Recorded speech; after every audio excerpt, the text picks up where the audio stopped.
Assalamualaikum warahmatullahi wabarakatuh. Perkenalkan, nama saya Nur Yakini, E2019-1102. Jadi di sini saya akan menanggapi dengan review materi dari Bapak Wadud yang berjudul Ekonomi Tertutup dengan Kebijakan Pemerintah. Jadi sebelumnya kita harus mengetahui terlebih dahulu apa sih itu ekonomi tiga sektor. Jadi ekonomi tiga sektor adalah perekonomian meliputi kegiatan dalam sektor perusahaan, rumah tangga, dan pemerintah. Jadi adanya campur tangan pemerintah menimbulkan dua perubahan penting. Yang pertama itu pungutan pajak yang dilakukan oleh pemerintah menambah pengeluaran agregat pada industri dan rumah tangga.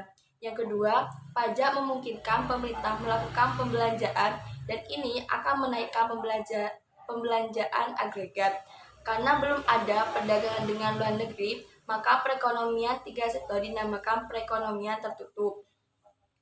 Aliran baru dalam sirkulasi aliran pendapatan yang pertama itu pembayaran pajak oleh rumah tangga dan perusahaan kepada pemerintah akan menjadi pendapatan pemerintah.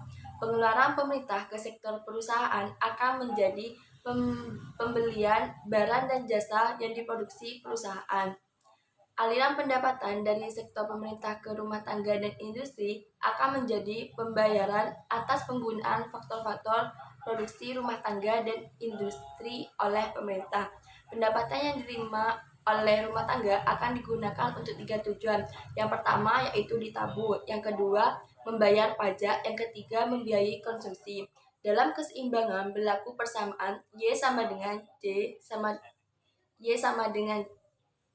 ditambah I ditambah G. Tiap tingkat pendapatan nasional berlaku Y sama dengan C ditambah S ditambah T. Syarat keseimbangan penawaran agregat sama dengan agregat demand. Dalam perekonomian yang tidak melakukan perdagangan luar negeri, AS sama dengan Y. Sehingga pada keseimbangan pendapatan nasional berlaku persamaan C ditambah I ditambah G sama dengan C ditambah S ditambah T. Apabila C pada tiap ruas dikurangkan, maka berlaku I ditambah G sama dengan S ditambah T. I ditambah G adalah suntikan, S ditambah T adalah bocoran. Pajak langsung dan tidak langsung. Pajak langsung adalah jenis pungutan pemerintah yang secara langsung dikumpulkan dari pihak yang wajib membayar pajak. Pajak tak langsung adalah pajak yang bebannya dapat dipindahkan kepada orang lain. Bentuk-bentuk pajak pendapatan. Yang pertama adalah pajak regresif. Pajak turun ketika pendapatan naik. Pajak proporsional adalah pajak tetap untuk berapapun tingkat pendapatan. Pajak progresif adalah pajak naik ketika pendapatan naik. Efek pajak terhadap konsumsi dan tabungan.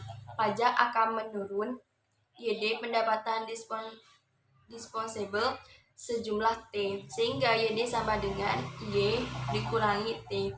Karena YD turun, konsumsi dan tabungan juga turun. Jadi itu saja yang bisa saya sampaikan. Wassalamualaikum warahmatullahi wabarakatuh.